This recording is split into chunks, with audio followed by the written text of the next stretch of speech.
Good evening. Before we begin, there are a couple of folks we would like to remember with a moment of silence. Anne Snell, who has recently passed away. She is the past president of the Emma Andrews Library.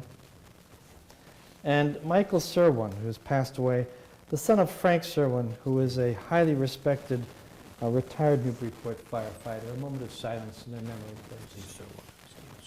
I'm sorry, Stephen Serwin. I said Frank.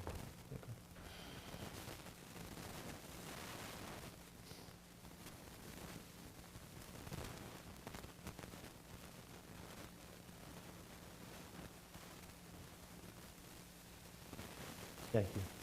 Could you join us in the Pledge of Allegiance? I pledge allegiance to the flag of the United States of America and to the republic for which it stands, one nation, under God, indivisible, with liberty and justice for all.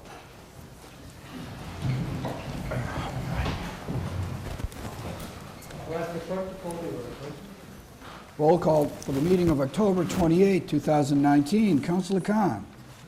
Present. Councilor McCauley. Here. Councilor O'Brien. Here. Councilor Shan. Councilor Tonto. Here. Councilor Vogel. Present. Councilor Zede. Present. Councilor Devlin. Here. Councilor Agaman. Here. Councilor Junta. Councilor Connell. Present. Are there any late filed items? The councilors will see, actually, they're on your agenda. The first is Order 151, which is an amendment to the 2-hour resident zones. And then there's Order 152, which is the blank tax rate order. And third is Order 153. That's the order that allows us to set the residential factor for FY 2020, those three. Motion to waive the rules and accept the items. Second. The discussion. Hearing none. All those in favor say aye. Aye. Opposed? We'll take those up in the regular order. Public comment.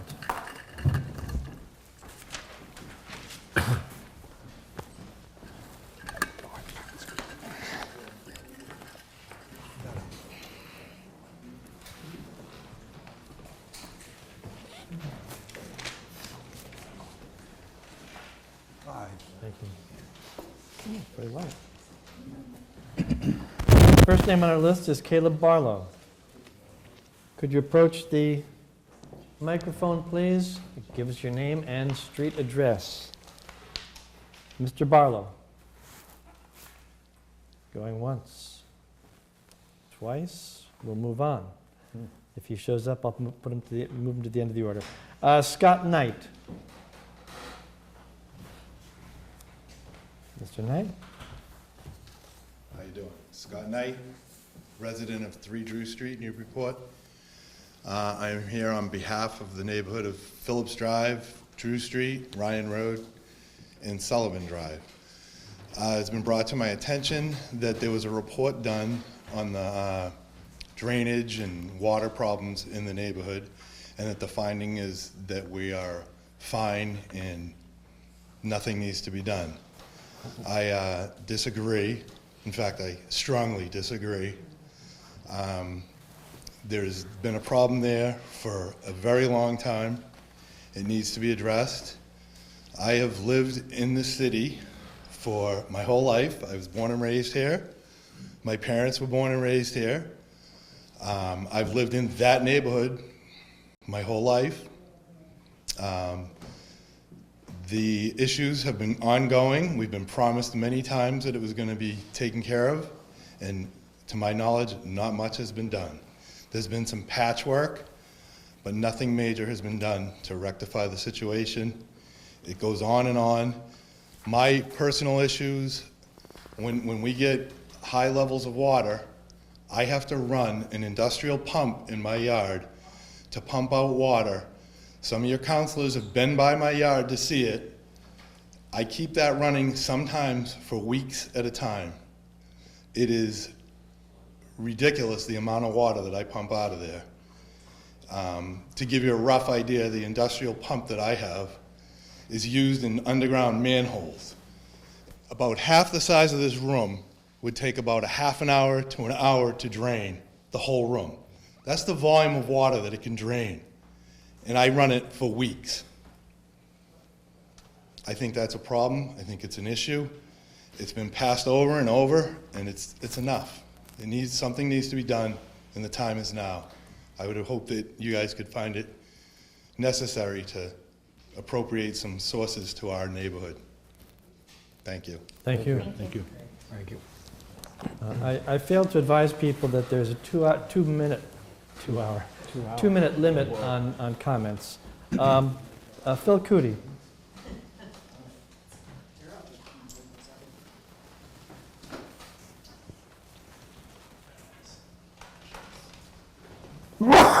Bless you. Excuse me. Hello, councilors. Mayor Holliday. I only have 2 minutes, so I have to be very brief. I'm here with some of the community organizers from the Phillips Drive neighborhood. You've all seen me before here, saying that the problems that we're experiencing are too big for any individual person to handle on their own, which is why we continue to come to the city for help. I wanted to show you some data that I got. I'm a data engineer, and I got this discharge data from the Parker River satellite station, and it's discharge data for our watershed, the Artichoke watershed. And you can see in the red dots right there, the 3 times that we've had water inundating our neighborhood and passing over the streets. There's a direct correlation here to groundwater and precipitation volumes that we haven't seen in 9 years. So the testimony from some people that we're fine is true. Over the last few years, we haven't seen the water volumes that create the flooding conditions. This doesn't mean that we don't have a problem. And I think it's a mistake to wait and see what happens. Because when we wait and see, we have neighbors, broken legs, pumping, FEMA loans. I've got one myself I'm still paying off. And it continues and continues. And I implore the council to help this neighborhood again. I was here last year. We were here the year before. And we're here again. And we're not going to go anywhere until the city helps us. And that's all I have to say. Thank you. Thank you. James.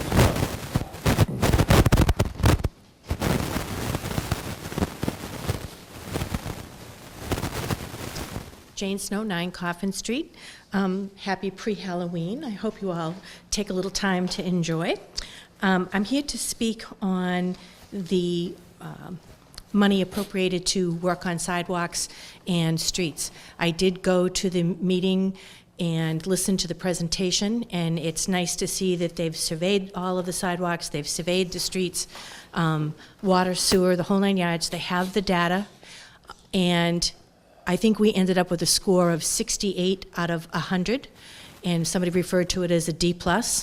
And so if we don't do something and start putting more money, we're never going to catch up, because as the gentleman said, where many streets are fair, but if you don't do something, they're just going to degrade. And once they get to a certain point, it's very costly, where if we can start addressing them before that time, it helps. And if we don't come up with a plan to move this forward, then we're going to have a very expensive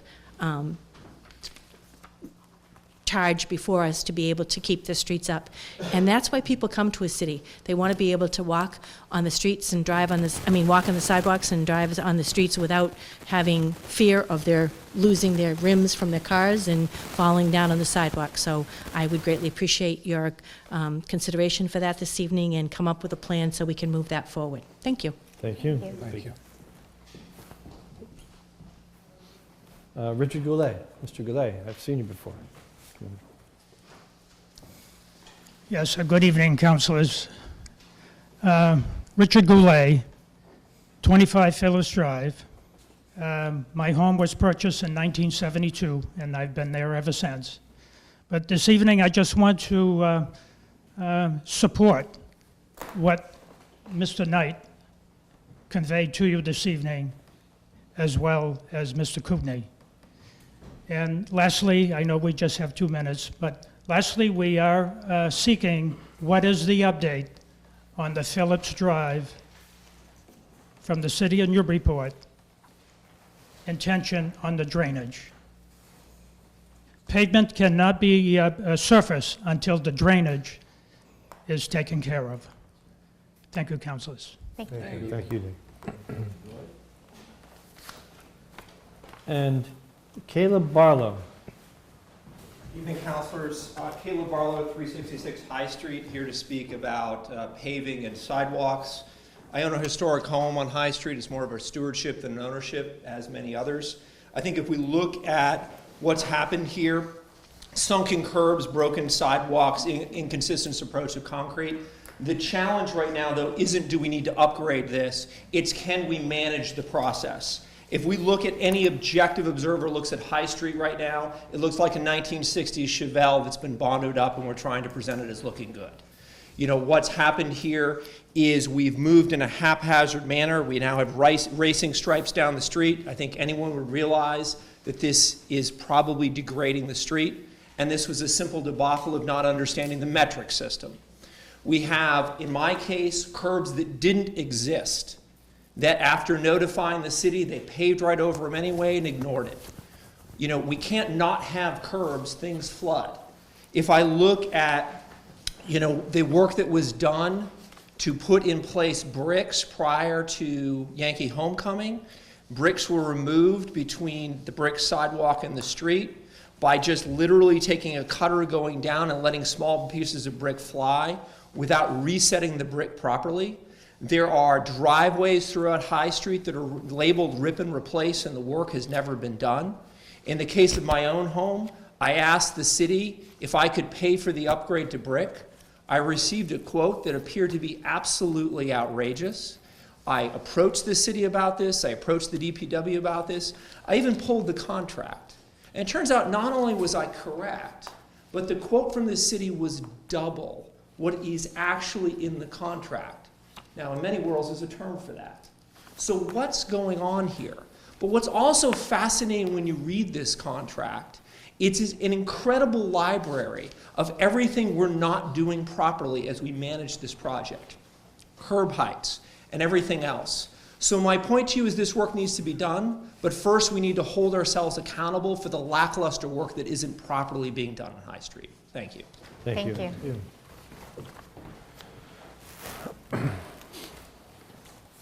And that concludes the public comment. I have one comment I would like to make in addition to those that have been made, and that is a general announcement that today is Councillor Tantar's birthday. And it's a momentous day for him, so I think a happy birthday song might be inappropriate. What number is it? How old is he? Really? We didn't get to that verse yet. 7-0 today. Ooh. So congratulations.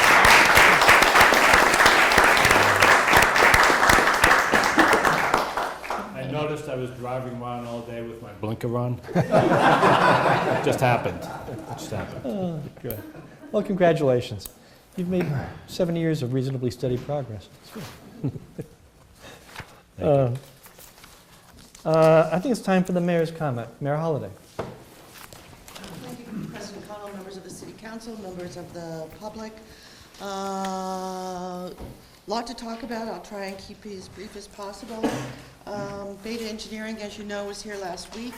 Was hired by the city to do an evaluation of the status of all public roads in the city. Anthony Garro, I think, did a fabulous job in presenting the results of the survey and the ratings to all of our roads, as well as putting together a paving management plan that is an excellent tool for us going forward that I think helps us to deal with the years and years of deferred maintenance and work, and as we try to balance the tremendous capital needs and roads and sidewalk needs across the city. As I mentioned last week, over the past 10 years, we've paved 18 miles of roads and have built over 24,000 feet of sidewalk, spending a little over $9.3 million. I believe that this is the first real workable plan that we have before us, and I thank the counselors who were there for the presentation, and I also thank you for all your efforts in working with the city on how we move the desire to upgrade our roads and sidewalks forward.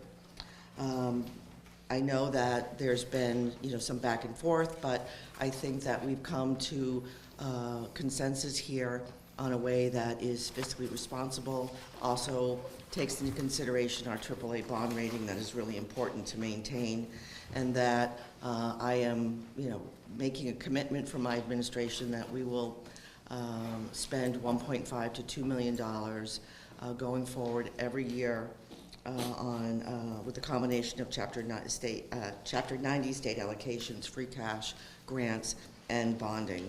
I would encourage everyone, this will be linked on our website tomorrow on my blog, to watch the presentation. It's posted at Newburyport Media Hub, and the link is there. The home rule petition, just a quick update.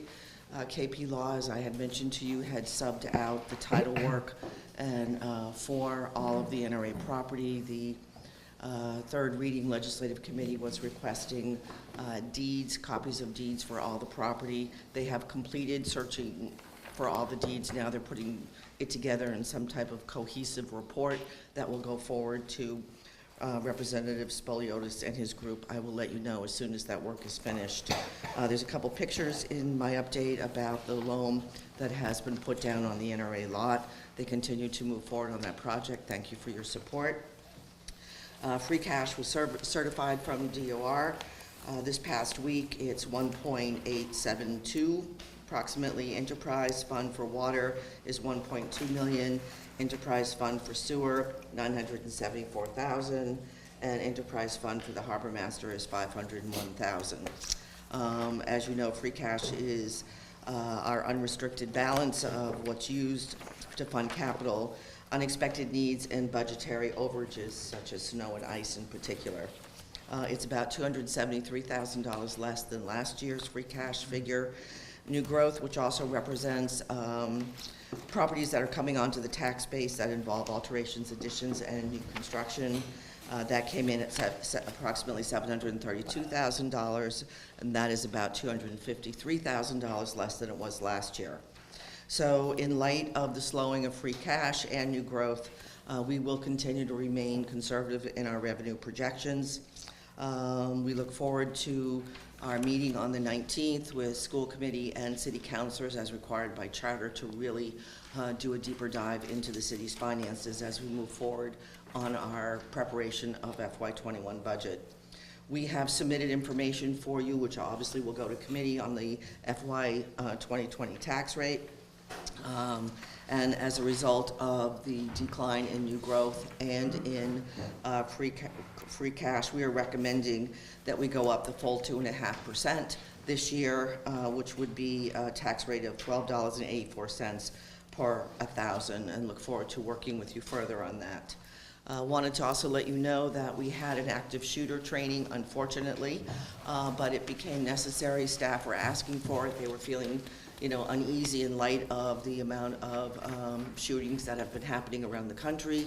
We had a Sergeant Richard Holcroft from the Merrimack Police Department who came and did 2 trainings so we could be sure to reach out to all employees across the city. It was a basic training, but it was very good. I think people felt better, and then there's other resources and protocol that he left with us that we will continue to work on. I'm not going to read all of the information that's in the next update on the emergency ops on Lowell Street. We had a conference call with DCAM today about the property, and I think this gives you an idea of the kind of hoops that we have continued to jump through with moving this forward.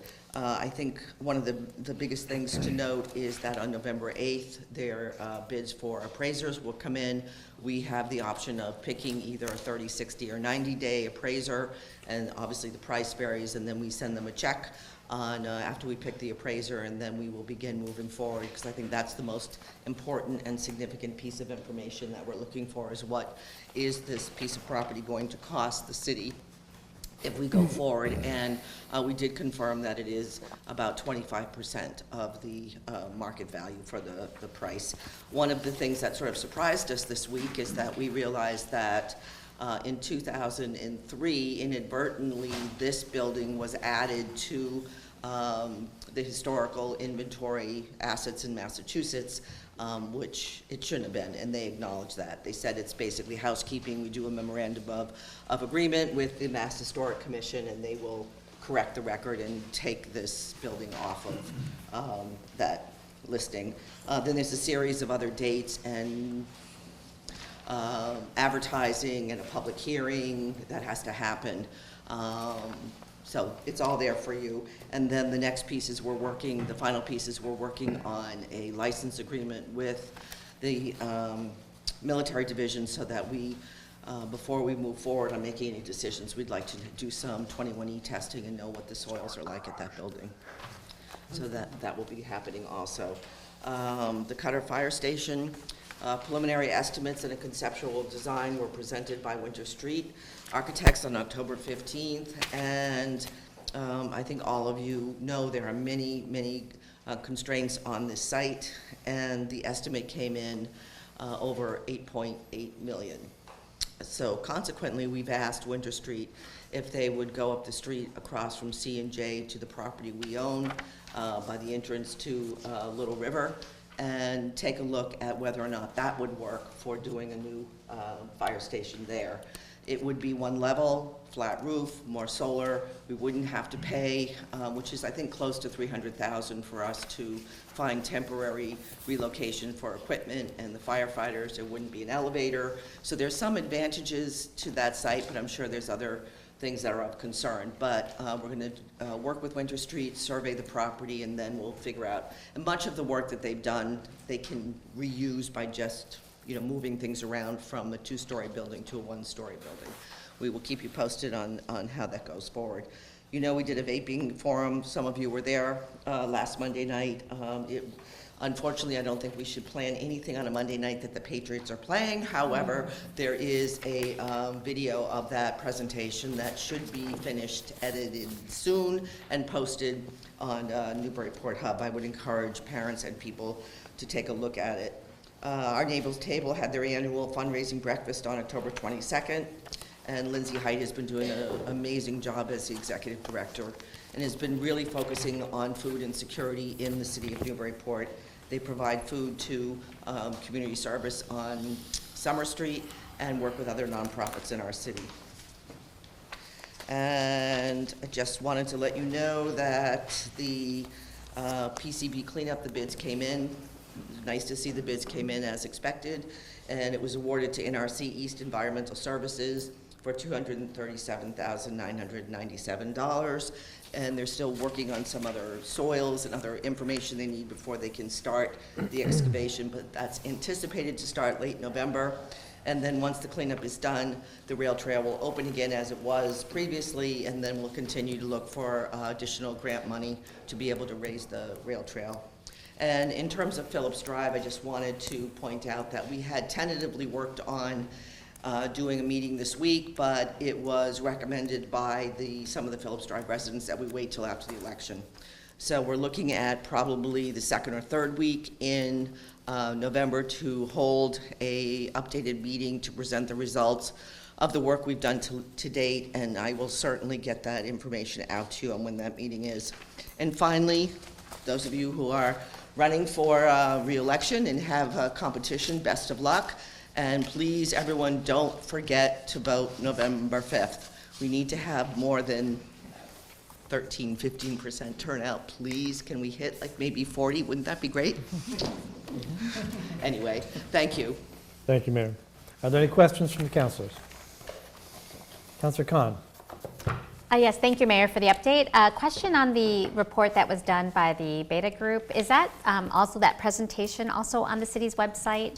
Well, you're really not going to get as much from the website as you would from watching the actual video presentation. Okay. Because they're just like a slide, and then they talk a lot about what's on the slide. Okay. But the slides will go up. I had looked for them today. I thought DPS was going to put them up, but they're not. But Matt will make sure that they go up tomorrow. Great, thank you. Yeah. Thank you. Councillor Vogel. Do you have an anticipated starting date on the rail trail? Do you have an anticipated ending date? They probably said a couple weeks to do this. It's not going to take very long once they actually get in there and clean this up. It's all the prep work, the testing, the LSPs, everything to get to this point. And when they pull all that stuff out of there, is there some sort of regrading and cleanup along the way as well? I mean, is it?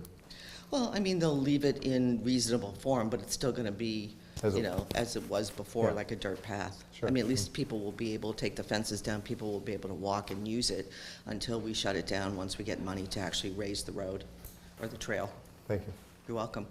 Councillor Z. Just a quick question on the fire station. If memory serves, we had about $100,000 for a design, I believe was what we, It's less than that. 75? 75, yes. So can you just tell what's the status is, how much of the 75 is spent? Is probably the fastest way to ask it. I think we're down to 65, where we've spent 65. Is that about right, Ethan? About 60, 65? So yes, so that is a good question, but we've asked them to sort of go back and look at the scope. It'll be a few thousand for the survey, and then, you know, how much more we have to give Winter Street to sort of redesign if we decide to go forward, but that's a decision we have to make. Okay. But I'm sure we'll be asking for a little bit more money to put into the design. Okay, thank you. Good question, thank you. If there are no other questions, thank you, Mayor. You're welcome, thank you. Thank you. Thank you. Happy birthday. I should have brought a cake. Let's walk through the consent agenda. That consists, Mr. President, this evening of the approval of the minutes for the October 15th meeting. There are no transfers. There are the following communications. Communication 197, which is the letter regarding Phillips Drive neighborhood drainage. That's to go to Neighborhood and City Services. There's communication 198. That's Middle Street parking curb cuts of public safety. Communication 199, Newburyport Armory conveyance to Planning and Development. Communication 200, poll hearing, 30 Colby Farm Lane, that's coming into public utilities. And communication 201 is the memo regarding proposed zoning change on WWOD to go to the Planning and Development Committee. There's a first reading of appointment 131, Victoria Finnegan, 10 Boxford Road, Rowley, as Assistant Treasurer until 11/1/2022. The following items are removed from their respective committees. The Budget and Finance items will not be removed at the request of Councilor Tontar. Planning and Development's removing appointment 129, Public Safety Order 145, and Communication 195. And Public Utilities is removing Communication 193. That is the consent agenda. What is the will of council? Councillor Genta. Can I remove communication 197, please? 197. Motion to approve as amended? Phillips Drive, is that what? Yes. Further comments? Motion to approve as amended? Motion to approve is amended, and it's been seconded. Discussion. Hearing none, all those in favor say aye. Aye. Opposed? And we'll take up communication 197 in the regular order And with neighborhood and city services.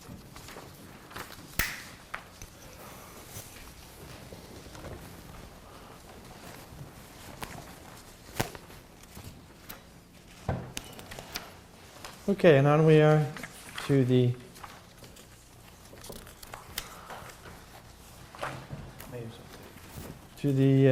regular agenda. The mayor's update. What's the will of the council? Motion to receive and file?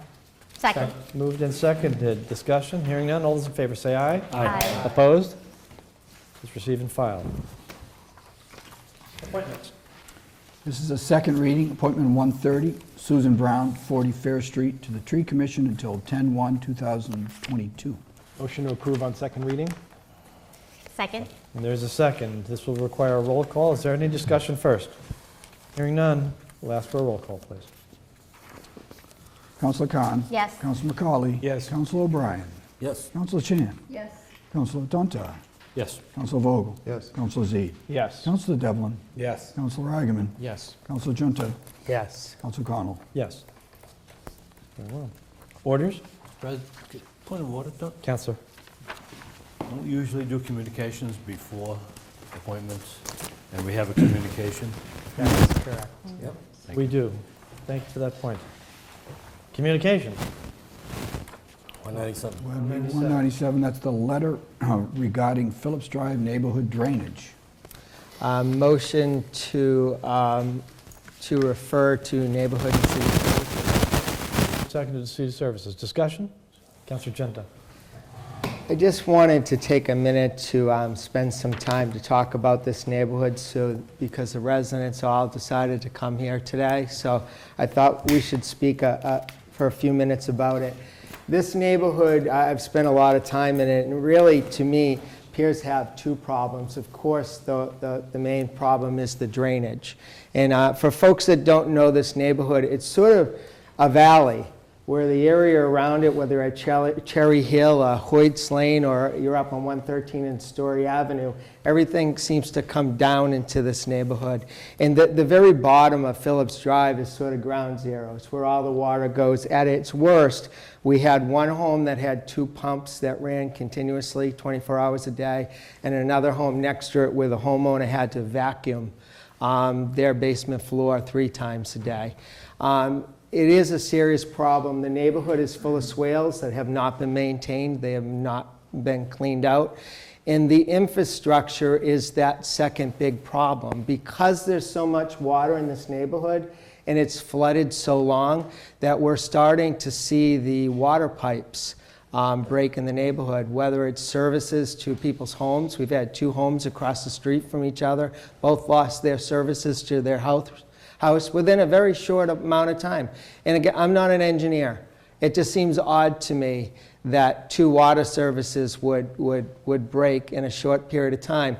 We had a water leak there in December where the water leak was so large that we had the commercial pump, I think he left, but Mr. Knight had a commercial pump sitting in his yard, running with a fire hose on it, pumping water onto Drew Street like I've never saw before. When I was walking around with the neighbors to find, it looked like a scene, and not to be funny, but it did look like a scene from the Beverly Hillbillies. There was water that was bubbling up from the ground. And working with the DPS, numerous phone calls, sending videos and such, what we determined is there was a water main up the hill that had burst. And all that water was flowing under the ground. So you do have a flooding problem there. And what's happened is the infrastructure underneath the roads is starting to give away because it's always wet. It's always wet in this neighborhood. And then the second thing beyond that with infrastructure are the roads. The roads are starting to crumble. If you look at Ryan Road is gone. It's gone, because the water has risen up underneath it so many times and frozen that the road is gone. So when we really look at this neighborhood is in such urgent need, but it's tucked into this really small, quiet part of the city that not many people see and really know about. It's really in a hidden corner of the West End. And I encourage people to go out and really take a look. We have some serious problems in this neighborhood. We have to figure out this rainwater issue, because if we don't, the infrastructure underneath the roads is giving away, and the roads are shortly to follow. It really needs to be brought up to a high priority level for the city. And I just wanted to get that out. I've been to the neighborhood many times, and I've been in the backyards. I've seen the frustration, and it's about time that we did it. We're through a few election cycles now, and they still have not made it to the top of the priority list, and it's really time to shift some time and money to them. And I hope you'll do that in 2020. Thank you. Thank you, Councilor. Councilor Zede. I'd just like to ask if it would be a friendly amendment to add committee of the whole, just for posting safety. I don't know who will be interested in coming, but just to ensure that anybody who shows up can speak if they wish to. And then Councilor. Is that acceptable? That's an acceptable Yes. amendment to the sponsor? Yeah. To the second? Yes. Very well. Further discussion? Councilor O'Brien. Yes, my first, shall we say, meeting up at discussing on Phillips Drive happened probably about 20 years ago in the fire station when we had all the residents come. They were going to sell the nursery, Cherry Hill Nursery. And all the residents came, we had engineered, and they told us that if we sell Cherry Hill Nursery and cut down all the trees, you're going to have a problem on Phillips Drive, Ryan Road, and Sullivan. I voted against selling Cherry Hill.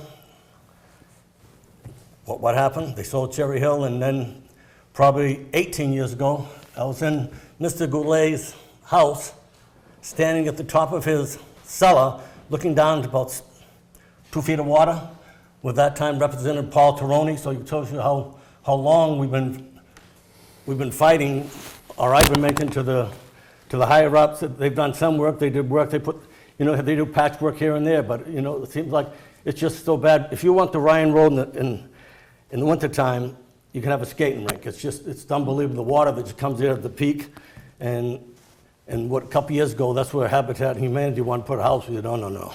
We got problems up there in that neck of the woods, so not do that. So hopefully, this is my last year.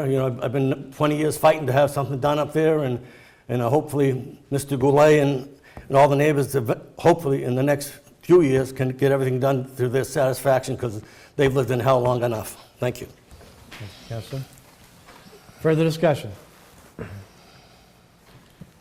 Hearing none, all those in favor of the amended motion, say aye. Aye. Opposed? Thank you, Councilors. Now we'll move to orders. Order 148, City Council accepts with gratitude a gift from Anna Jake's Hospital in the amount of $5,000 for the purpose of hosting parent workshops through the Essex County Asset Builder Network program. Motion to refer to Budget and Finance. Second. Discussion. Hearing none, all those in favor say aye. Aye. Opposed? It is referred. Order 149. Motion to take 149 and 151 collectively, please.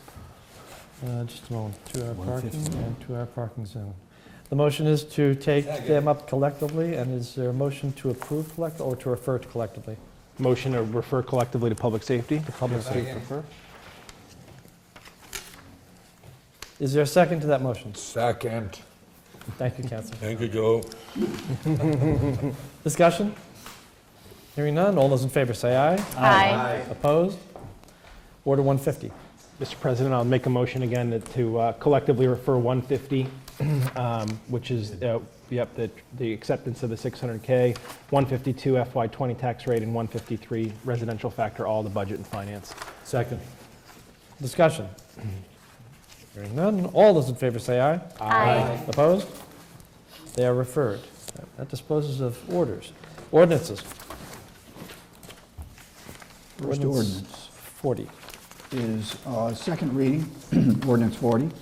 It's a zoning ordinance with respect to kennel animal boarding, and it's jointly submitted, Councilors Devlin and O'Brien.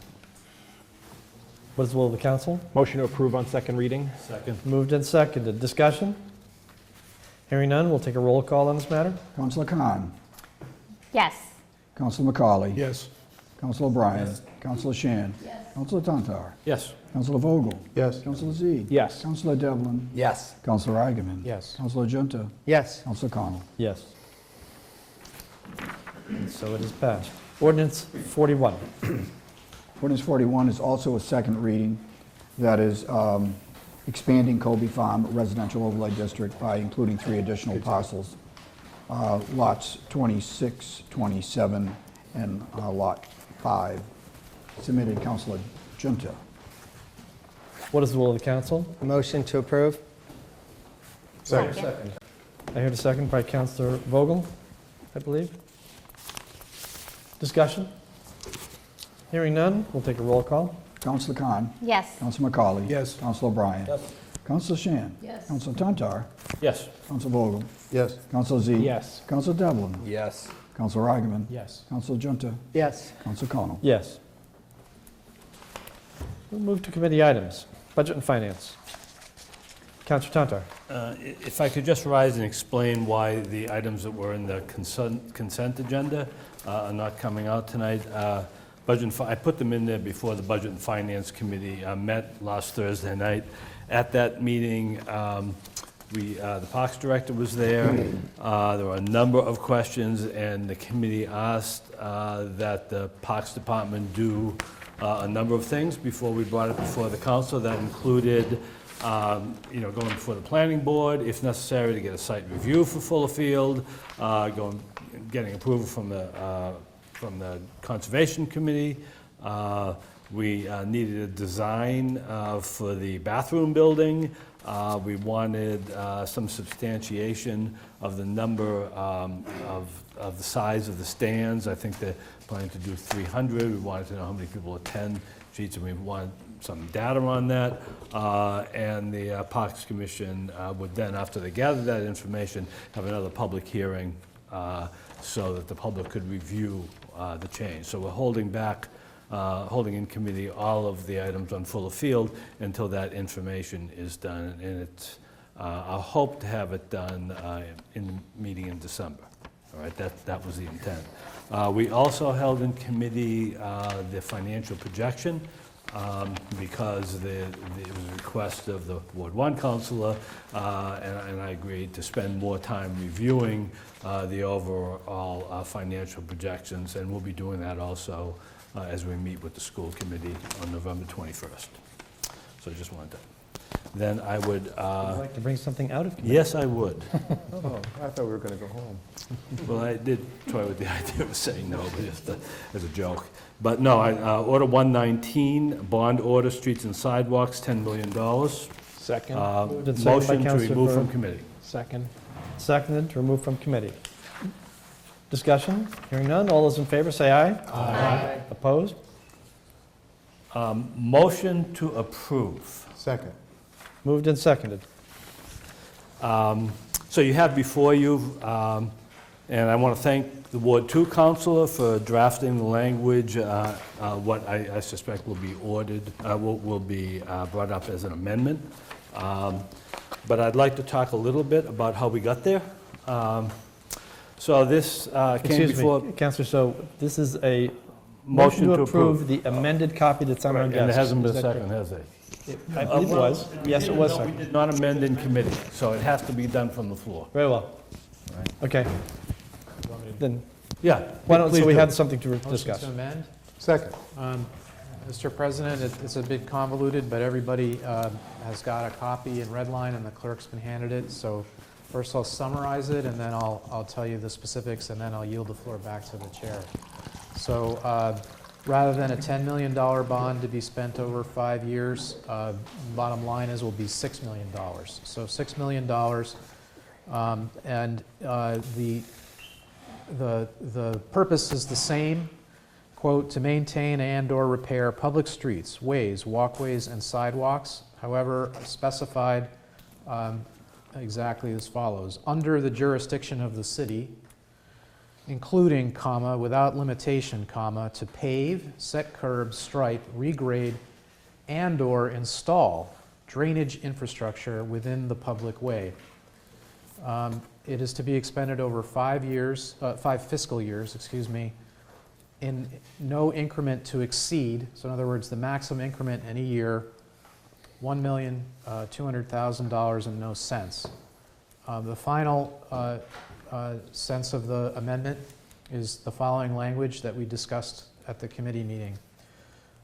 No less than 50% of any such yearly increment to be expended on public ways classified functionally as, quote, local under the then current road inventory maintained by the Massachusetts Department of Transportation. That's all the amendment, and I'll sit down. Thank you, Councillor. Further discussion, Councillor Tantar. So this came before the committee, and actually, when we first met on it, I stated that I welcome this. If for no other reason, that it would give Budget and Finance the opportunity to do something we hadn't really done, which is to review this bond order in light of the entire fiscal circumstance of the city. A lot of people who write us about this bond order say, look, we really need streets and sidewalks, and there's no disagreement on that. But that's, from my perspective, just 1/3 of the question. And with the beta, essentially, I would say beta engineering told us what we already knew, right? And what we already knew is that, that we needed to address both streets and sidewalks. But they also offered a management plan for so doing. And so, at the request of administration, I held that in the Budget and Finance Committee until we got that report, which we just got on October 22nd, right? And we found that extremely useful. But again, that was just the need. The need is there. There's no question, and there is the city will be developing. I hope actually more than a 5-year management plan. I think we need a much longer plan than that. But there are two other aspects. One aspect is if we borrow this money, all right, and spend it on streets and sidewalks, and I was thinking at the time of $10 million, all right, what could we not do with that money? All right, so we had a number of other capital expenditures that before us, most notably the Cutter Station, station number 2, out on 113. And from my perspective, the replacement of that station, first of all, for me, it's a moral issue. All right, I can't sit here and not get that repaired because city firefighters' health is endangered by remaining in that building. And secondly, at least for wards 4, 5, and 6, it's extremely important that we have a well-functioning station out there. So that was extremely important for me. We have other projects. We have, we had $1 million for drainage. We had money for $900,000 to replace a roof in the high school. We have $6 million to do repairs to the central fire station where there is probably asbestos, all right? And so we had to take a look at all these alternate projects and make sure we wanted to, make sure what our priorities were. And we had a very good discussion, from my perspective, last Thursday night on those priorities. The third aspect, all right, is whether or not we can afford to do anything, all right?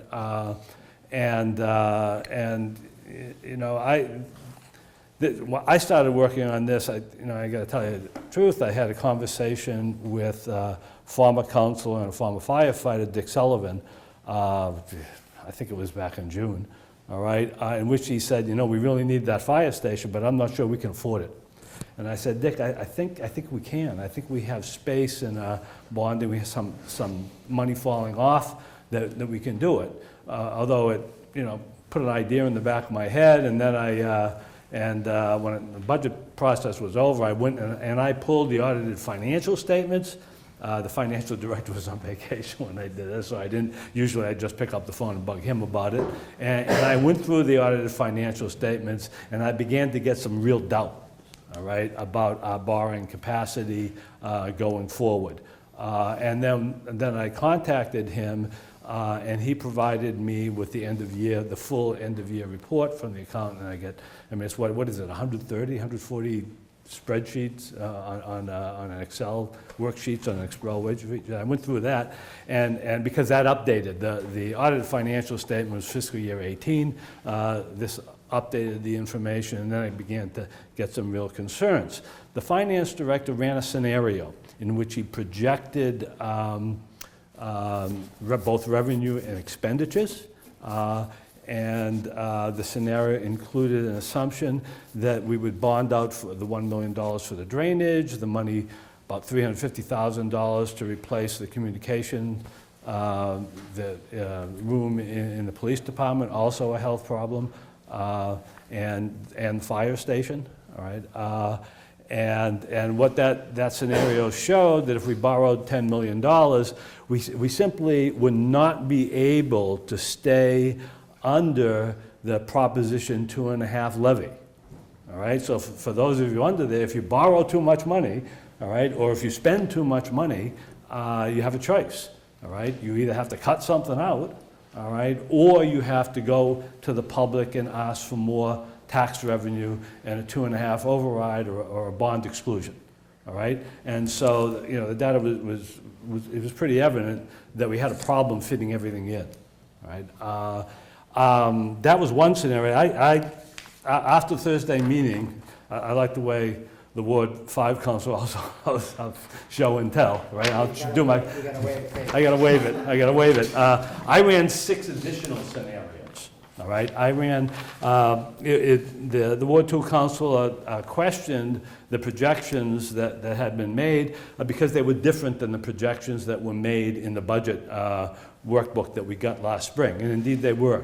The projections made in May predicted there would be an average of a 3.3% increase in revenue per year over a 10-year period of time, and I'd say September 1st projection came up with a 3.1%. I looked at those items, item by item, and I think the changes were very defensible in light of new information. And also you saw the numbers on new growth tonight, and also you saw the numbers on free cash.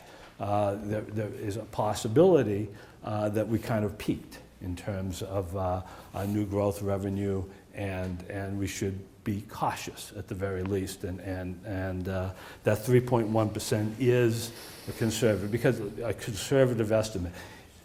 The simple fact of the matter is, if you come in low on revenue projections, you have and you're wrong because it's higher than that, it's a happy day. You have free cash that you can spend on something. If you come in high and the real number comes in lower, you're cutting. And it's not a happy day. It's a very sad day. And so anyone will project conservatively, and so that's conservative. So I took that 3.1%, added the fire station, and took out everything else, all right, and ran a scenario, and it showed, fairly sizable deficits, which means you couldn't do both, all right, at the $10 million. However, all right, with the Ward 2 Council's amendment that we are discussing right now, it just about works, all right? It's right in there, all right? It's not without risk, I want to warn you about that, but it is doable. So therefore, I stand to support the amendment, and I'll vote in favor of the bond order, all right? I think we can get this done. I'm hoping our projection was too conservative and we have a little more room, but I urge you to vote yes on both the amendment, and I urge you to vote yes on the final order. Thank you. Thank you, Councilor. Further discussion? Councilor Uggman. I want to thank the chair for covering a lot of ground. I just want to come at it from a different angle, and I won't go over everything that we discussed I think we were at it 3 hours on Thursday. Yeah. First, I want to clarify for the public what I think everyone in this room, including some of the public, know, which is that the neglect of our streets and sidewalks and drainage system is decades old. I mean, it didn't start with this council or this mayor or the last one or even the one before that. So it's part of the fiscal crisis that's beset Massachusetts probably since 1980 when Prop 2.5 passed, maybe even earlier. The next thing I wanted to say is the beta group, I think, impressed everybody last week, and I did a little bit of work on researching what they've done, and just to give you some comparables of what other communities in New England have done with them to put into context what the amendment is proposing, which I hope you support. Narragansett, Rhode Island, it's about a city of 15,000. In the summertime, my understanding is it doubles. It's on the ocean like everything else in Rhode Island, so it doubles about 30,000. So it's similar to Newburyport. They hired Beta. They did a 10-year paving plan, and they bonded $17 million. So that's about $1.7 million a year. They did it in 3 phases. I guess when I say I'm coming at a different angle, is I look at the annual city budget, and not all of us have been here as long as Councilor from Ward 6, but we've got a pretty big budget these days. If you don't count water and sewer enterprise funds and harbor master, we're still at $70 million annual budget. And so from that angle, I was looking at, well, what are we putting in on streets? And it's been about $850 grand average over the last 11 years. If you take out the settlement that we got on I-95 bridge replacement, let's call it 800,000 is probably a more realistic 10-year average. And either way, you're about 1%. So again, the public has to understand, as far as how to say to them, well, how much of a priority are our streets? The old saying is you put your money where your mouth is. It's about 1% of our general fund that we're putting into our streets. For example, the proverbial average family, average household, when they look at their next tax bill, it'll be $8,000. That's for the average single-family home, $8,000. But the amount of that money that's going to the streets is actually only about $60,000 that's written into our code, and that's optional. It's not actually binding. That's less than 0.1%. So again, just realize how dependent we've been on grants and Chapter 90 money. And we already heard what we knew we were going to hear from Beta, which is we need to spend a lot more than that. We heard from staff during an earlier hearing in September or August. Their guesstimate was if you want to put out a contract for $2.5 million a year if you really want to compete with the Linfields and the Beverleys of Essex County. And we've been, as I say, been doing more like $800,000 on average, sometimes higher, sometimes lower. So that's about a $1.7 million gap. Beta group said, well, you need to spend just on curb to curb, so not the sidewalks, excluding that, $1.2 million a year to keep from deteriorating and slipping further behind. So we were saying in our long committee meeting, you could easily double that when you get to 2.4 million. Again, that's a gap of about 1.6. So the numbers are coming about around that area. But the compromise had to be made because in order to reach consensus, which I think is very important with the mayor's office and my colleagues, we needed to get to a lower number. So we're not going to approach the $16 million just to keep up that Beta was talking about, or the $12 million for pavement I think they had reported to us a year or two ago. But we're going to be able to put a dent into it with this order. And again, the essence of politics, I believe, is compromise. And I think all 11 of us can, I hope, get behind this amendment. And it really will start us on the way towards matching funding so we can implement what Beta has told us. Because if we don't create this opportunity for the administration to be able to close the gap by borrowing up to $1.2 million per year in bonds, we're just going to keep falling behind. Again, I want to emphasize there's nothing in the bond order or any bond order that I know of that can compel the spending. So another stopgap is if something goes horribly wrong with macroeconomic situation, there is no automatic doomsday device that compels us to sell these bonds. But the mechanism will be there, we hope, and get us somewhere over 5 years.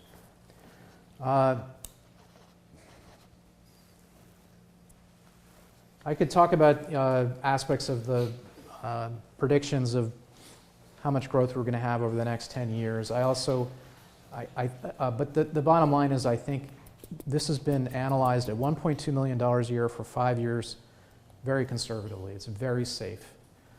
Even the 15-year bond term, I went and I read the statute on that, and I'm not seeing where it says it has to be 15 years. So I do think we have an opportunity to make the financial picture even better by bonding for a longer time period. With that, I think I would just want to answer questions and wouldn't take any more of your time. But I hope we can all support this one and get it in the can. Thank you. Thank you, Councilor. Councilor Khan. Thank you, Council President. First of all, I really want to thank the sponsors for this. It's something I fully support, and thought this was actually a very good demonstration of us working together on something that we all really, really want to address. And it's really clear by looking at this that this is a successful working of this body in committee through committee of the whole, through more than one committee, more than one meeting of where something's just introduced and we vet it and discuss it here. This is actually the process, and I think that's, and I thank everyone for the time that we all put in.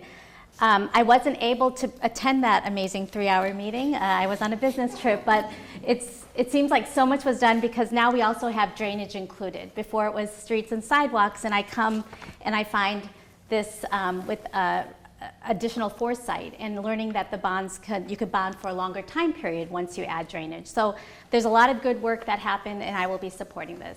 Thank you. Thank you, Councilor. Further discussion? Councilor Z. Thank you.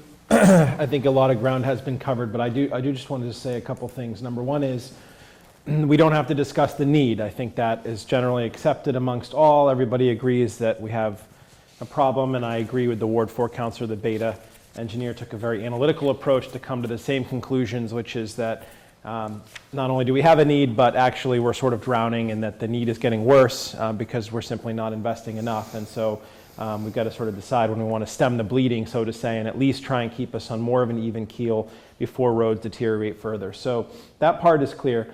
The second thing I wanted to mention is really alternatives. You know, I think everybody wants to hear that we thought about any other ways we could do this. For many of us, we've been through several budgets now, myself 4, but others dwarf me in that and have done many more. And really, we've been at this for a while and we haven't come to any other real solution. There isn't, it's not like we could do this or we could do that. I'm not sure that any other credible alternative has ever really come up in the last 4 years that would make this sort of substantial investment that I think we now are agreeing that we need to make, even at the lowered amount, which I would be fine with as a means to find consensus. But the bottom line is, what other choice do we have? We need to make substantial investment. You heard already that the Beta report gives you some actual numbers on that and tells you that 1.2 is the even line, but that's only for the streets. So if you add the sidewalks, it's probably more like 2.4, just to be round numbers, because they're similar in nature and scope. So alternatives have been considered. I certainly, agree with the Ward 4 Councilor as well that what is it we do in this room, if people ask. Really what we do is we prioritize. It's sort of the key word we use is we have a lot of bluster and fun here, but really at the end of the day, all we're doing is picking what the pecking order is of things, because the amount of resources we have to draw on are largely fixed by way of the economy, by way of property taxes, by way of other things. So we're just here to decide and try and reflect what people are telling us is most important. So I'm perfectly comfortable to stand up here and acknowledge that everything we do has an opportunity cost. And so when you do one thing, we wish we were sort of richer, and I do think that sometimes people approach us and have different expectations, thinking we have tons of money overflowing, but having gone through several budgets, proposed several cuts over the years, we do what we can, but we're not sitting on millions of dollars of sort of unneeded or unnecessary money that we can just draw on to say, okay, let's just put that towards the streets. So it's a question of priorities, and I'm perfectly happy to say that road, sidewalks, and associated core infrastructure, to me, is what people think is a priority, and so we should be reflecting that to some degree, and I think this is a good step towards that. The last two things I want to mention are just that the local roads aspect is something that we probably spent an hour on in committee. Maybe it's a little high, maybe it's 45 minutes, but one big thing we've learned is that the grants that we can get, they really don't come for local roads, and local roads here is being used as a defined term, but what we mean by that is not High Street or Merrimack Street, but the little roads, and for those of us who are ward councilors in our wards that maybe other people from other wards have never even heard of, that there would never be a grant for, because there will never be a traffic count on that road that would make it interesting enough for an outside granting authority to find it cool enough to give money towards. So that's an important aspect of this, and I know for me, I've got many roads that fall into that category that I think people would like to see attention. And the final thing is I just want to acknowledge the public comment about the quality of the work.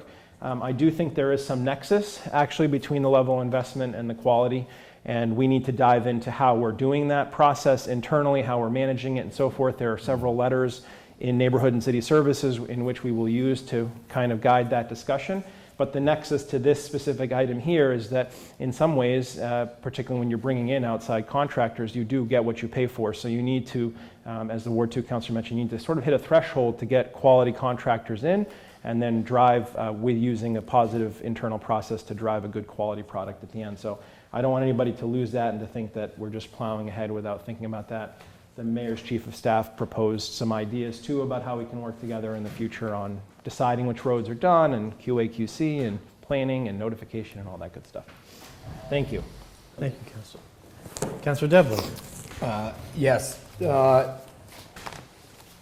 Again, my first note that I jotted down is I wanted to thank the chair of the Budget and Finance Committee for supporting this and supporting the amendment and the hard work. I made it to I had 35 minutes for that meeting, so I listened to the Fuller Field presentation, and that's not even coming out. So I didn't have 3 hours afterwards, so I'm sort of glad that I didn't go there. I agree, this was a great discussion. I actually thought this was one of the best discussions of priorities we've ever had, where we got to frame what kind of money we had and what we wanted to prioritize, what was important to us and what we could spend on. Because for years we were hearing that we had excess bonding capacity and things were falling off, so we'd be able to get more bonding capacity. And we really put the rubber to the road, pun intended, to discuss that. I actually met with Mr. Cootie for a couple hours actually, and we were discussing. I said the number one thing you have to do is support something like this because you need to find money. And if we can do money for the roads, then we can find some other money to do the infrastructure before the roads. And one thing I do want to mention on that is from a 2007 report from the city on Phillips Drive. One of the issues was noted there, and it hasn't reappeared, was that there's a sort of a drainage almost hub under Drew Street, which certainly, it sounded like it was the solution back then when you read it, but it hasn't popped up again. But anyway, those are the types of things, we need money for that. I have, for the past 4 years, 3 election cycles, have gone out there, and I'm the 5S guy, so it's streets and sidewalks, the first part of the 5S. I can't tell you how many sidewalks that doors I've knocked on, and people are like, finally, someone's, and with the bonding issue, people actually were acting as if it was already a fait accompli, that we had already passed it. So it's one of the things that I came up with a little different number. From our taxes, it appears that no money comes and is spent on the roads. We do it from the state money, and we do it from half of the meals tax. So we don't put any additional money or very little additional money towards it. That has shocked people. So just a little bit about the genesis. I've repeated this before, but I have not heard such a conservative approach to bonding in my 4 years being here until this was proposed. But one of the reasons Councilor Eigenman approached us on the other sponsors on this is because we are typically the more conservative voices on spending projects. So he felt if he got us on board.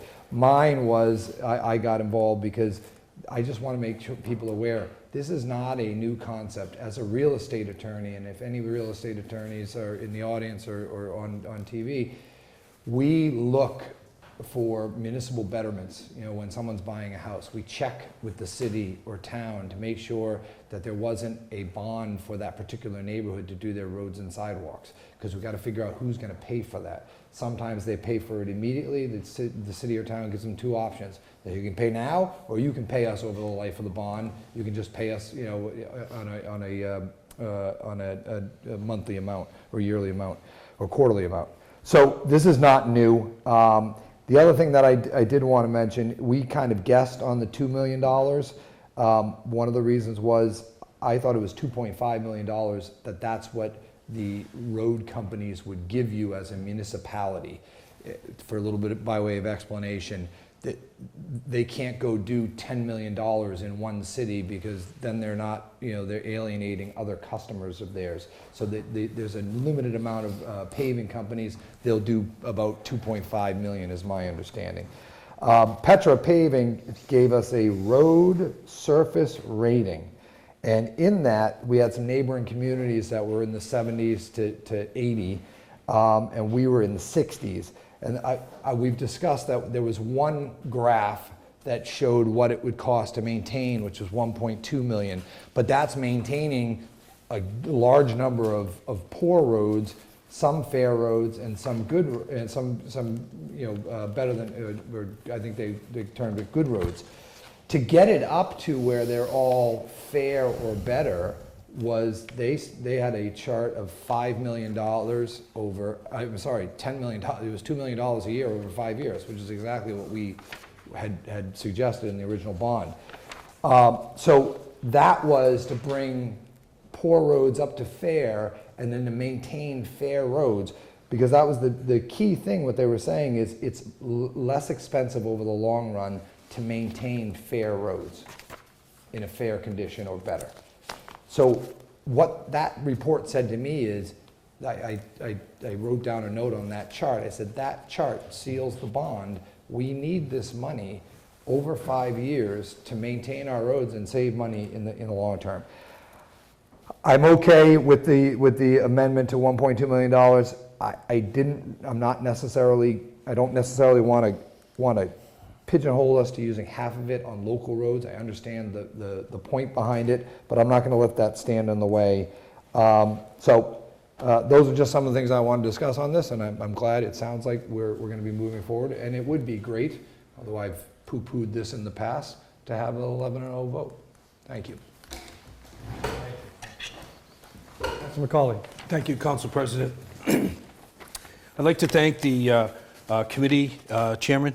I'd also like to thank the committee and the committee of the whole for showing up. I'd like to thank the mayor's staff for sticking with us in the whole thing. I think the consensus that was there was that the council wanted to spend $2 million a year on streets and sidewalks. The administration committed that they would take their average of $500,000 from Chapter 90 and $300,000 from the meals tax, and they would work to get the other $1.2 million so that we could all get together with $2 million. That's the financial aspect, and thank you, the councilor from Ward 2 for putting together that amendment.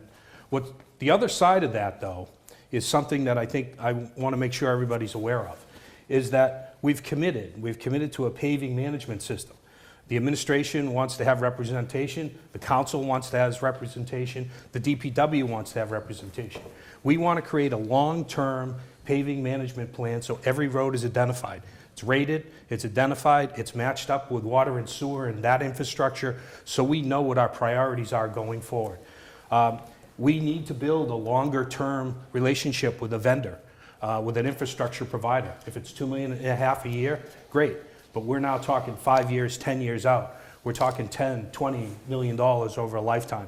So we should have the clout to be able to build a long-term relationship with a paving vendor or an infrastructure provider vendor going forward.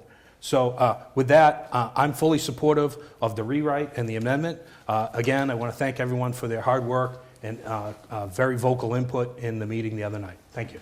Thank you, Councilor. Speak in this matter. Councilor Shan.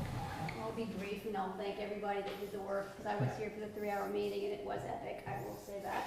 I will say one thing, when 78% of our roads from our community are considered local, I think supporting using 50% of our funds for that is an absolute right thing to do. I wouldn't say we're pigeonholing anybody, but when all of our little roads around here need as much help as High Street gets, I think that's the right thing to do. So I appreciate the 50% amendment that was added, and I will fully support this. Thank you, Councilor. Further discussion? Councilor Vogel. All right, my turn. I did wear my Hard Day's Night tie. I thought for certain we were going to be here for a very long time, but it appears as though we managed to reach consensus. And that is joyful for me. We truly worked hard on this. I think a couple of things that I would like to point out is that we do have a management plan that was presented to us by the Beta Group.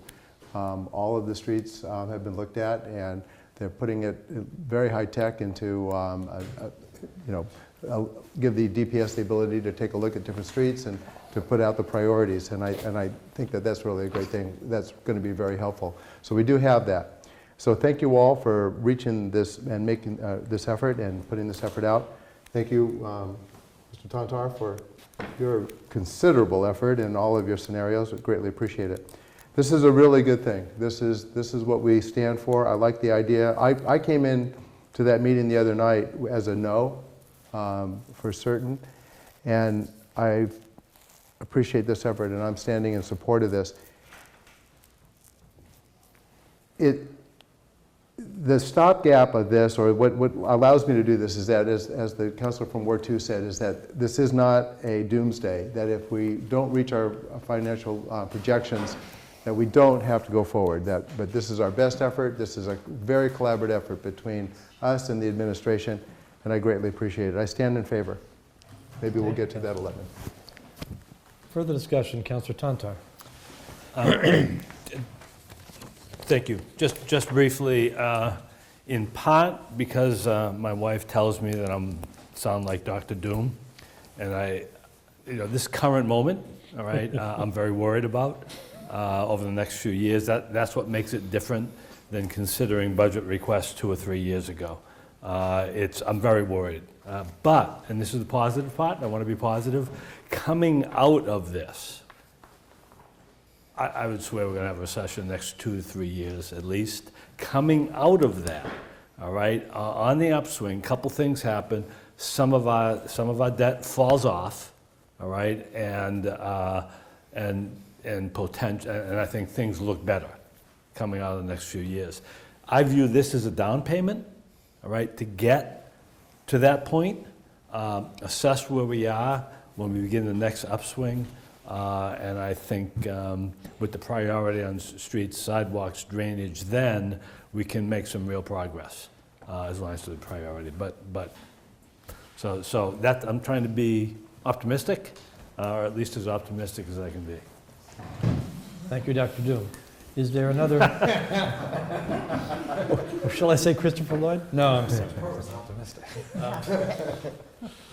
I'm looking around for others. I see Councillor Vogel. So I'll add to that as well. I did forget to mention that from what I have read, there's a couple things coming down the pipe. The state, we've got their attention as well. And from what I read, they're taking a look at more allocations for streets and sidewalks, et cetera, et cetera. So hopefully we'll see that as well. And all at the same time, the school funding formula has been readjusted. So hopefully we're going to see some of that as well. So no, never mind. Dr. Doom over here. Thank you, Councillor. Does the clerk have something to I add? just had one procedural comment, if I might. Councilor Ogman, you've got October 28th there. Would it be okay to keep it at June 10th so that we don't have any issue with bond council or charter? No objection. Thank you. It's fine. Could you point out that in the draft, please? It's simply the date of the bond. It came in June 10th, and I'm suggesting we keep that date, that's all. So we don't run into the charter issue. Very well. Bond council will review everything. So, Councillor, that was would the council like to propose an amendment? So moved. Second. And seconded. That's a friendly amendment to the sponsor. Yeah. Thank you. Just strike the change to October 28th. It's not necessary. Keep Yes. the day as June 10th. Thank you. And if I might add, on your motion to amend, I had Councilor from Ward 2. Councillor Vogel, seconded by Eigenman. Oh, that way, then this The way. amendment to the amendment. The amendment to the And in the original amendment, Do you want to vote on it, or do you want me to? I seconded, I believe, You I did. seconded the original I think amendment. procedurally we need to vote So on I agree to the the amendment first before. friendly amendment. Yes, we will. To the amendment. Discussion for the moment on this amendment. Move all the questions. Hearing none, all those in favor of that amendment, changing the date in the draft before us, say aye. Aye. Opposed? All right. Now, where are we procedurally, Rich? We want to take a vote on the motion to amend as read into the record by Councilor Eigenman. All right. Your roll call vote. And that was the overall amendment that he proposed at the outset, which was the red line that was before us, converted into a hard copy. Okay. Further discussion on that amendment by Councilor Eigenman? Good point. Hearing none, all those in favor, say aye. Roll call. I'm sorry, roll call, yes, sir. Just because we're going to have everything reviewed by bond Yep, council. yep. Councilor Yep. Khan, Yes. Councilor McCauley. Yes. Councilor O'Brien. Yes. Councilor Shan. Yes. Councilor Tantar. Yes. Councilor Vogel. Yes. Councilor Z. Yes. Councilor Devlin. Yes. Councilor Eigenman. Yes. Councilor Junta. Yes. Council President. Yes. And now on to the substance of the original proposal, Approve as amended, as written into the record. as amended and amended. True. Discussion, Councilor Eigenman? Yeah, I just wanted to thank everyone. It really was a group effort. For example, the 50% set aside for local streets was not my idea. That came from this side of the table. And then also what Councilor Devlin said about, co-sponsoring. It's very important that we agreed on this bond measure. I did deliberately go to the people that I thought would be the most conservative. So thank you. Thank you. Hearing no further discussion, we'll proceed to a roll call vote on the bond authorization as amended. Councilor Khan. Yes. Councilor McCauley. Yes. Councilor O'Brien. Councilor Shan. Yes. Councilor Tonto. Yes. Councilor Vogel. Yes. Councilor Z. Yes. Councilor Devlin. Yes. Councilor Eigenman. Yes. Councilor Junta. Yes. Councilor Connell. Yes. Unanimous. Thank you, councilors. Well done. Anything else from Budget committee, and councilors? finance is done. Sure. Okay. Education. Just our next meeting is Monday, November 4th at 5:30, and we're going to be meeting in the Knock Middle School Library, which is a change of location. Thank you. Getting ready for voting at the senior center. Yep. License and permits. Nothing tonight. Neighborhood and city services. Nothing tonight. Planning and development. Motion to send back to committee appointment 129, Malcolm Carnwaith. Second? Moved and seconded. Discussion. Councilor Eigenman. By rule, we have to have a public hearing. I called Mr. Carnwaith and apologized. I couldn't get it together by tonight, so we'll have to do it next time. Fair enough. Further discussion. Hearing none, all those in favor of recommitting this matter to committee, say aye. Aye. Opposed? Recommitted. Nothing further. Nothing further. Public safety. Motion collectively to resubmit to committee Order 145 and Communication 195. Neither one of them are ready to come out. Second. Moved and seconded. Discussion. I guess you've already told us what the reason is, right? Right. Fair enough. Any further discussion from members? Hearing none, all those in favor of recommitting these two items to the Committee on Public Safety, say aye. Aye. Opposed? It's recommitted. They are recommitted. Is that it? That's it. That's all I was having. Public utilities. Motion to approve Communication 193 poll hearing Marlborough Street. Second. Moved and seconded by Councilor O'Brien. Discussion. Councilor Z. So you've already heard the story from Mr. Butler from National Grid, so I'll just add a little bit more detail. 4 things. So number one is, just to reiterate, this request was initiated by the resident who lives there, so it was immediately puts things at ease a little bit that it's actually the resident that asking. The reason they are asking is because there's a pole across the street that is currently serves Lincoln Street, and it's actually anchored by a guide wire, whatever it is, to the tree that's in this person's yard. So it actually goes across Marlborough Street, across their property, and into the side of a tree. So I had to go and see this for myself, which, as the gentleman said, used to be commonplace, I guess. And it actually was fine for many years, but now they want to take the tree down because the tree has become a hazard. So they contacted National Grid, and it's taken a while to get National Grid to respond. So once the wire comes down, the pole on Lincoln Street would be in jeopardy. And so the next question I asked when I spoke to National Grid is, were there any other alternatives considered? There are no other options because the other poles down on both sides of Marlborough Street are too far to support the span. So there's no other choice. So that's the second thing. Third one is, obviously, because the resident requested it, doesn't necessarily mean they're happy with where it's going to go, but that has also been resolved. They went and they marked out exactly where the new pole is going to go. The resident has agreed to that at 14 Marlborough, who you saw speak tonight. So I knocked on their door. I also knocked on the other abutters' doors as well. Everybody is excited to see the tree come down and therefore is willing to accept the new pole. So it will be a new pole. I also want to state that the pole can't just stand alone, unfortunately. It will have to have a wire to support it, but it will be one of those that goes horizontally and then down, and they will anchor it just off the private property so they can finally get out of this person's yard altogether. So I feel it's been vetted pretty well, and the residents are happy to see it go, and I feel like the neighborhood understands what's going to happen, so I feel confident. It did come out of committee with a vote of 3-0, and I promised my committee, I'd only been able to catch a couple people at the door, one person at the door as of that meeting, but I've since caught more. So I ask for your support, welcome any questions you may have. Further discussion. Hearing none, I might just add parenthetically, I advised the homeowner to go home, that this was a matter that was likely to be passed tonight without controversy. So don't view her absence right now as anything but that. Hearing no further discussion, all those in favor, say aye. Aye. Opposed? No. Okay. Thank you, Councilor Zede. Thank you. Nothing further. Public safety. I'm sorry, passed to public safety, didn't I? Rules Committee. Nothing to report. There will be no executive session. I think that the communications we've received recently from the from KP Law have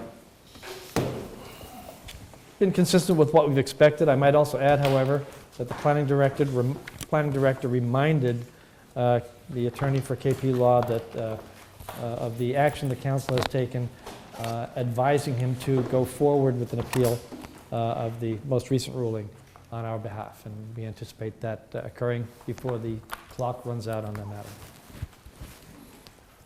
Is there any further discussion or good of the order? Well, what's the word? Oh, we gotta get out of here before 9 o'clock. It's too early. What are we going to do with ourselves? We can sit around. Oh, him. Councilor Zede. Just very quickly, I'm helping Neighborhood and City Services coordinate the meeting about High Street and Merrimack Street, and it's really hard to get a date, so starting to triangulate around November 21st, so I just want to throw that date out. I also got an email that a Fuller Field meeting may be happening that night, but I just want, because I think it's committee of the whole, and there seems to be interest in those two letters as a way to talk about the roadway, whatever. So, I don't know, think about a date in that time span, but I'm getting head shakes, so it might not be exactly the 21st, but probably we'll try and get it in before Thanksgiving is at least my goal right now. Thank you, Councilor. Need to have more days in the month. Further discussion? Or further good of the order comments? Second. Second, third. All those in favor say aye. Aye. Opposed? No. Wow. We're done.